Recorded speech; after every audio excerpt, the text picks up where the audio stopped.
sebelah kasih. Saya mahasiswa dari Universitas Khairun Ternate, Fakultas Keguruan dan Ilmu Pendidikan, Program Studi Pendidikan Guru Anak Usia Dini. Nah, saya membuat video kali ini untuk memenuhi tugas dari mata kuliah bimbingan konseling anak usia dini yang diberikan oleh Bapak Andi Agustan Arifin, SPD MPD. Baik, di sini saya akan sedikit menjelaskan tentang apa sih bimbingan konseling dan apa tujuan dan fungsi dari bimbingan konseling ini. Nah, kita masuk kepada pembahasan yang pertama, yakni pengertian dari bimbingan konseling anak usia dini. Nah, jadi bimbingan konseling anak usia dini ini adalah proses pemberian bantuan psikologis yang diberikan kepada anak usia dini tersebut agar dapat mengembangkan potensi dirinya sehingga dapat mencapai perkembangan yang optimal serta dapat memecahkan masalah yang dialaminya. Nah, jadi bimbingan konseling ini dapat diartikan sebagai upaya atau bantuan yang dilakukan guru atau pendamping terhadap anak usia dini agar anak dapat tumbuh dengan berkembang secara optimal serta mampu mengatasi permasalahan-permasalahan yang dihadapi anak tersebut. Selanjutnya kita masuk di bagian B, tujuan bimbingan konseling anak usia dini. Jadi menurut Sayodi dan Agustin pada tahun 2014, adanya layanan bimbingan dan konseling pada anak usia dini bertujuan untuk membantu anak agar dapat lebih mengenal dirinya sendiri, mengetahui kemampuan, sifat, kebiasaan, dan kesenangannya. Yang kedua, anak dapat mengembangkan potensi yang dimilikinya. Yang ketiga, dapat mengatasi kesulitan yang dihadapinya. Yang keempat, dapat menyiapkan perkembangan mental dan sosial untuk masuk ke lembaga pendidikan yang selanjutnya. Selain itu, bimbingan konseling yang dilakukan dapat memberikan pandangan maupun pengertian terhadap orang tua untuk yang pertama, dapat membantu orang tua agar mengerti, memahami, dan memberi kelebihan dan kekurangan anak sebagai individu. Yang kedua, membantu orang tua dalam mengatasi gangguan emosional pada anak yang ada hubungannya dengan situasi keluarga di rumah. Yang ketiga, membantu orang tua mengambil keputusan dalam memilih sekolah bagi anaknya sesuai dengan latar kemampuan kecerdasan fisik dan inderanya. Yang keempat, memberikan informasi kepada orang tua untuk mencegah masalah kesehatan kepada anak. Selanjutnya kita masuk kepada pembahasan yang terakhir, yaitu C, fungsi bimbingan konseling anak usia dini.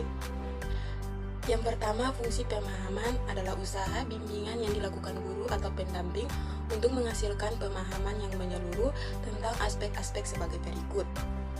Yang pertama, pemahaman diri anak didik terutama oleh orang tua dan gurunya.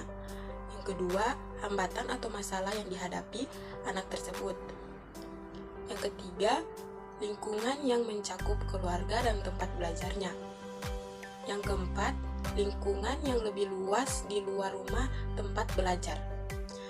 Yang terakhir, yang kelima, yaitu cara-cara penyesuaian dan pengembangan diri anak. Selanjutnya kita masuk kepada fungsi yang kedua, yaitu fungsi pencegahan.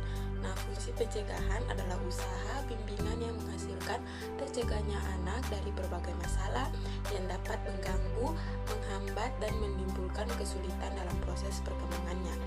Jadi, fungsi pencegahan bimbingan anak usia dini ini berfungsi memberikan pencegahan terhadap anak berbagai kemungkinan yang dapat berubah masalah yang berkaitan dengan kondisi sosial, emosional, atau kemampuan beradaptasi dengan lingkungan secara luas. Nah, dalam pelaksanaan fungsi pencegahan, guru atau pendamping dapat melakukannya dengan melalui berbagai teknik, diantaranya dengan home visit atau kunjungan anak. Masuk kepada fungsi yang ketiga, yaitu fungsi perbaikan. Nah, fungsi perbaikan ini yaitu usaha bimbingan yang menghasilkan tercegahnya berbagai masalah yang dialami oleh anak didik. Jadi, fungsi perbaikan ini diarahkan kepada terselesainya berbagai hambatan atau kesulitan yang dihadapi oleh anak didik. Nah, kesulitan anak seberapapun kecilnya akan senantiasa mempengaruhi aktivitas dan perkembangan anak. Bila mana anak mengalami kesulitan, terlihat dari perubahan sikap yang ditunjukkan anak sehari-hari. Next, kita masuk kepada pembahasan yang terakhir, yaitu fungsi pemeliharaan dan perkembangan.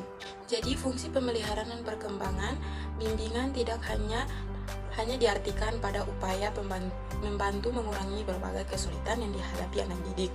Nah, tetapi juga upaya bimbingan juga berfungsi untuk senantiasa memelihara berbagai potensi dan kondisi yang baik yang sudah dimiliki oleh anak. Nah, pemeliharaan ini menjadi penting karena pada dasarnya anak perlu berada dalam kondisi kondusif dalam upaya pengembangan dirinya. Misalnya anak senang dengan hal-hal atau kegiatan-kegiatan alam atau memiliki potensi serta kecerdasan naturalis. Nah, mungkin itulah penjelasan dari saya tentang bimbingan konseling anak usia dini, pengertian, tujuan, maupun fungsinya.